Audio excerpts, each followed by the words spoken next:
El vórtice polar de 2013, el año sin verano de 1816, era de hielo de millones de años. Ninguno se compara con el invierno más largo de la Tierra, que duró 300 millones de años. ¿Qué lo provocó y podría repetirse? Las primeras señales de vida en la Tierra aparecieron hace 3.5 mil millones de años. Bueno, microbios unicelulares que vivían en el océano, para ser específico, diminutos y microscópicos. No parecían gran cosa. Estos organismos estaban por cambiar el mundo, y al terminar la reacción en cadena, la Tierra sería irreconocible. El planeta donde evolucionaron estos seres era muy diferente a la Tierra actual. La mayoría de los continentes aún no existían, ni tierra visible. El nivel del mar era tan alto que los científicos creen que la Tierra emergió por primera vez sobre el océano hace 3.7 mil millones de años, apenas 200 millones de años antes de que aparecieran los primeros indicios de vida. ¿Cómo saben que una losa de corteza oceánica de 3.2 mil millones de años tenía la pista? Su composición química lo reveló. El agua de mar cubría casi todo. La Tierra fue un mundo acuático. Pero si imaginas un planeta cubierto de brillantes olas azules, olvídalo. Si estuvieras ahí, morirías al instante. Por la falta de oxígeno, los océanos eran enormes, infinitos y verdes. La falta de oxígeno hizo que mucho hierro metálico se disolviera en el agua. Solo un gran océano verdoso y oxidado con alguna que otra mancha de tierra aquí y allá. Y esa tierra habría sido árida y rocosa, sin pastos, sin plantas, sin arena. Bueno, ¿y el aire? ¿Eso es mejor? Parecía naranja, como si tuviera un filtro. Tampoco podíamos quedarnos en tierra. La radiación ultravioleta del sol habría freído cualquier cosa al instante. Y eso era solo el comienzo. El planeta también era muy inestable. Los geólogos han encontrado evidencia de enormes erupciones volcánicas casi constantes en todo el mundo. El planeta todavía era joven y su núcleo estaba mucho más caliente que ahora. Cada semana sucedía un evento como el de Pompeya, casi siempre bajo el agua. Por eso no había vida compleja. Aún. Además de las columnas de lava del océano verde al cielo naranja, la atmósfera tenía mucho metano y dióxido de carbono, sobre todo metano. En ese entonces, el dióxido de carbono estaba presente en la atmósfera en niveles de 10 a 2.500 veces más altos que los actuales. Y el metano era 10.000 veces más alto que ahora. Y como dijimos, olvídate del oxígeno. Pero de alguna manera, la vida encontró la forma. Los organismos unicelulares empezaron a aparecer en los océanos, en respiraderos hidrotermales de aguas profundas o en aguas poco profundas. Tal vez incluso en ambos. Los científicos aún no se ponen de acuerdo sobre qué causó la primera explosión de vida. Una teoría dice que los rayos en la atmósfera temprana de la Tierra transformaron metano y nitrógeno en aminoácidos, base de la vida. Otra teoría dice que esos componentes vinieron del espacio en cometas y meteoritos que bombardearon la Tierra. De cualquier manera, la atmósfera tormentosa de la Tierra se convirtió en un laboratorio de química. Las reacciones en el aire y el océano empezaron a producir aminoácidos y azúcares. Con el tiempo, esos ingredientes generaron moléculas más complejas como el ARN. Y luego vino el siguiente gran salto: ARN atrapado en burbujas de lípidos grasos. No era vida como la conocemos, sino su forma más simple. Gracias al aire lleno de metano y dióxido de carbono, esas pequeñas formas de vida sobrevivieron. La única manera en que podían hacerlo era alimentándose de esos gases. Una línea evolutiva de estos microbios, las cianobacterias, comenzó a producir algo más después de absorber el metano: oxígeno. Hace 2.500 millones de años ocurrió el gran evento de oxidación. Aunque parecía bueno, empeoró las cosas y ese no era el verdadero peligro. La acumulación de oxígeno y la eliminación de dióxido de carbono provocaron un desastre ecológico hace miles de millones de años. Imagina el metano como una gran manta cubriendo la Tierra. A medida que el oxígeno se acumulaba, los niveles de metano disminuían. El oxígeno también reaccionó con el metano en la atmósfera para producir dióxido de carbono y agua. Ese dióxido de carbono extra era más fácil de usar para microbios marinos que el metano. Lo consumieron rápido, liberando más oxígeno, acelerando la oxigenación del planeta y causando una fuerte caída de temperaturas. El oxígeno comenzó a contaminar el planeta, ya que en ese entonces era tóxico para la vida. Lo aterrador es que nada parecía un desastre, pero el planeta ya iba hacia él. Mientras ocurría esto, Quinorland se desintegraba y ahí es donde todo sale mal. Así es, antes de Pangea hubo otros supercontinentes. Quinorland era más pequeño de lo que crees, pues gran parte de la Tierra primitiva seguía bajo el agua. Pudo ser el primer supercontinente, formado hace unos 2.7 mil millones de años. El continente bebé incluía gran parte de Estados Unidos, Canadá, Groenlandia, Escandinavia, Australia Occidental y parte del desierto de Kalahari. Los científicos creen que estuvo centrado en el Ecuador durante sus primeros 100 millones de años, o más, siendo la masa terrestre más dominante del mundo. Los expertos han sugerido la presencia de otro continente más pequeño, llamado el supercontinente del sur, pero otros rechazan esa teoría, diciendo que no hay suficiente evidencia que la respalde. Sin embargo, lo que es seguro es que Kinorland dominaba el mundo, y que otras franjas de tierra eran pocas y estaban muy separadas entre sí. Geólogos creen que Kinorland empezó a fragmentarse hace entre 2.6 y 2.5 mil millones de años antes de la edad de hielo urónica. Y no creen que sea coincidencia. El planeta estaba por inclinarse y no volvería a su posición original en 300 millones de años. ¿Cómo la fragmentación de un continente causa una edad de hielo? En primer lugar, al fragmentarse, más tierra queda cerca del océano. El aire húmedo del mar cubre más tierra, forma nubes en interiores antes secos y causa más lluvia. Los mares poco profundos, por la fragmentación continental, se calientan rápido y su agua se evapora fácil, aumentando la humedad atmosférica.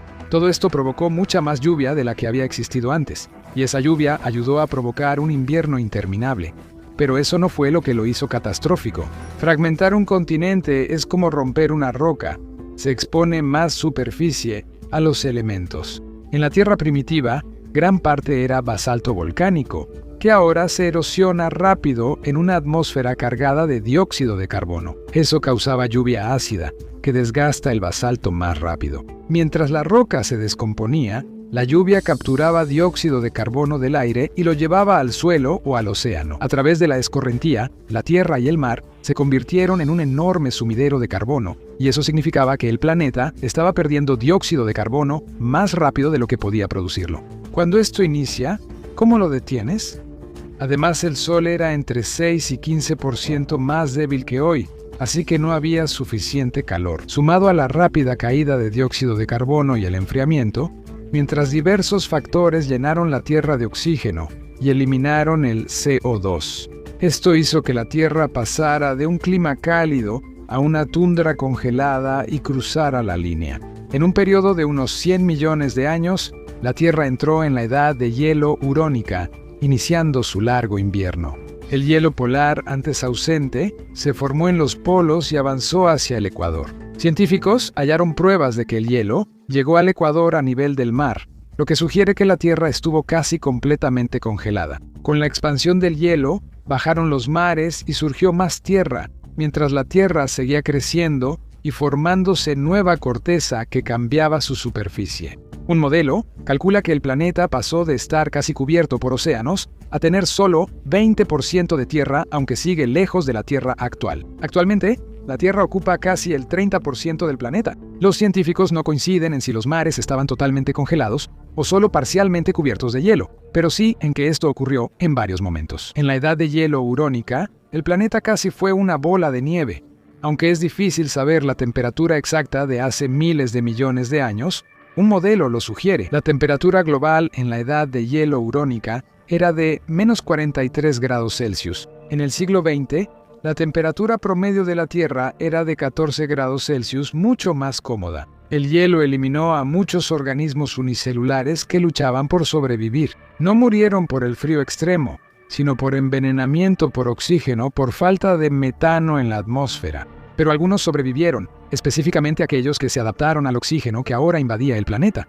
Algunos incluso evolucionaron para usar el oxígeno siempre presente para sobrevivir. Curiosamente, aunque la era de hielo uroniana acabó con una gran parte de la vida en la Tierra en ese momento, fue absolutamente crucial para la vida en la Tierra tal como la conocemos hoy. Provocó lo que los biólogos evolutivos llaman un cuello de botella poblacional, seguido de un evento de expansión fundadora. Un cuello de botella poblacional ocurre cuando un evento elimina a la mayoría de los seres vivos. La expansión fundadora hizo que pocos organismos fueran base de todas las formas de vida posteriores, ya que la mayoría de su competencia fue eliminada por el tremendo desastre que acababa de ocurrir. La extinción de la mayoría de las antiguas formas de vida anaeróbicas en la Tierra cambió la faz del planeta como lo conocemos. Permitió la rápida expansión de organismos aeróbicos o que usan oxígeno. Y los humanos eventualmente evolucionarían a partir de esos primeros microbios diminutos que absorbían oxígeno. algo que probablemente nunca habría sucedido con organismos anaeróbicos. Evolucionar para absorber oxígeno en vez de metano fue clave para la vida. Los organismos crecieron y se diversificaron más rápido que nunca. El oxígeno mejora la generación de energía tras descomponer nutrientes.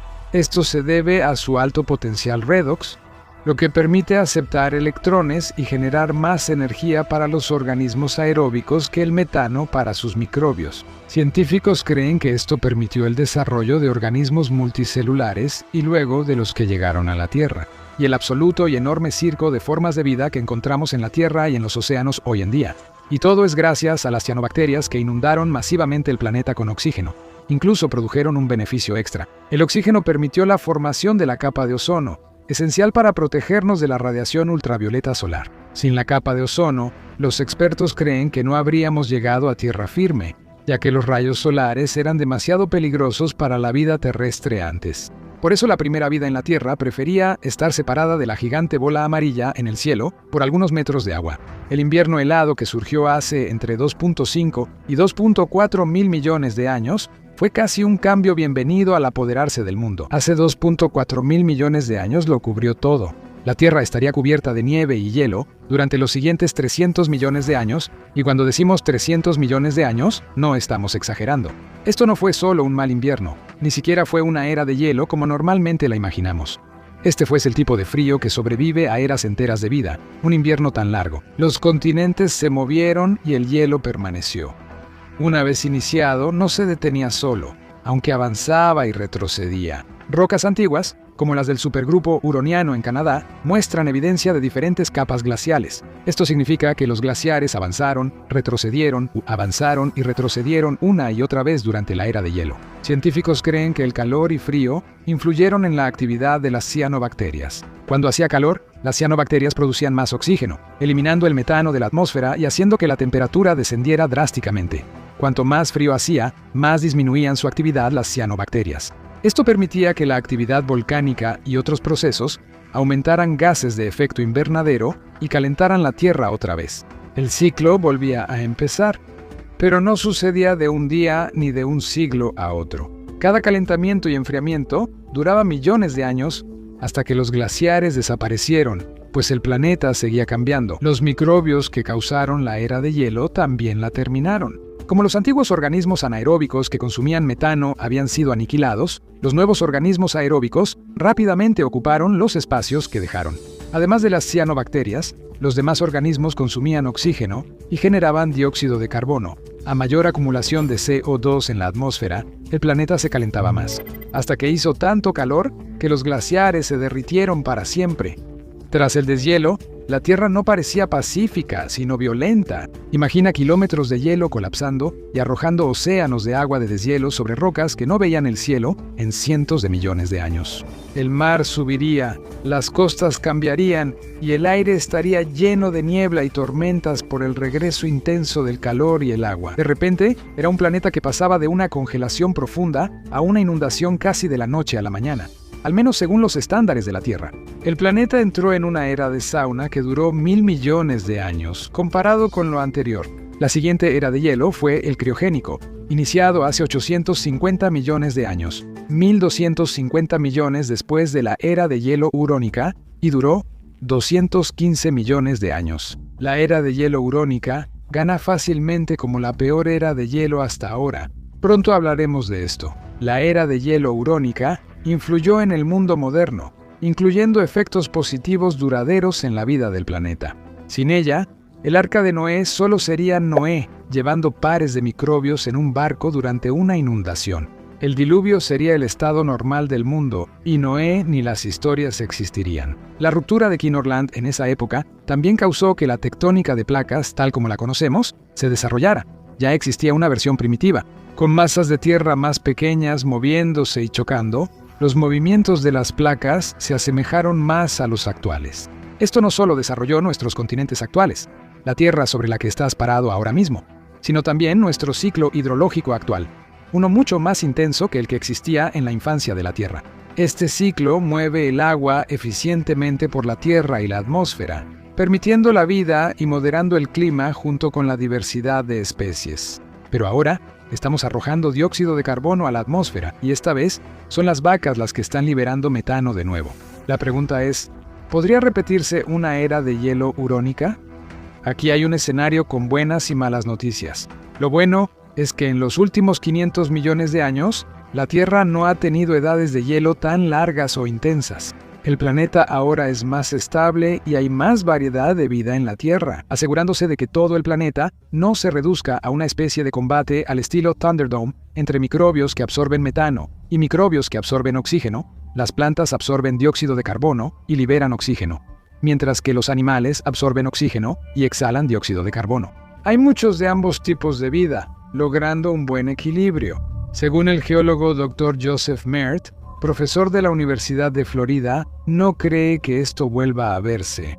Demostramos que dividir los continentes en partes más pequeñas afecta a la temperatura global y reduce notablemente el dióxido de carbono. Lo malo es que actualmente hay muchos humanos, gran cantidad de tecnología y procesos inéditos. Estamos bombeando toneladas de gases de efecto invernadero a la atmósfera a un ritmo que nunca antes había ocurrido en la historia documentada. Aunque la próxima glaciación huroniana no ocurrirá pronto, podríamos estar provocando una rápida cadena de eventos que transformarán nuestro planeta sin darnos cuenta. Además, a diferencia de los microbios unicelulares, a los humanos les resulta mucho más difícil cambiar de respirar oxígeno a metano o dióxido de carbono. Es mejor no alterar la composición de la atmósfera si es posible. Ve cómo dormían los humanos en la edad de hielo sin congelarse o haz clic en este video.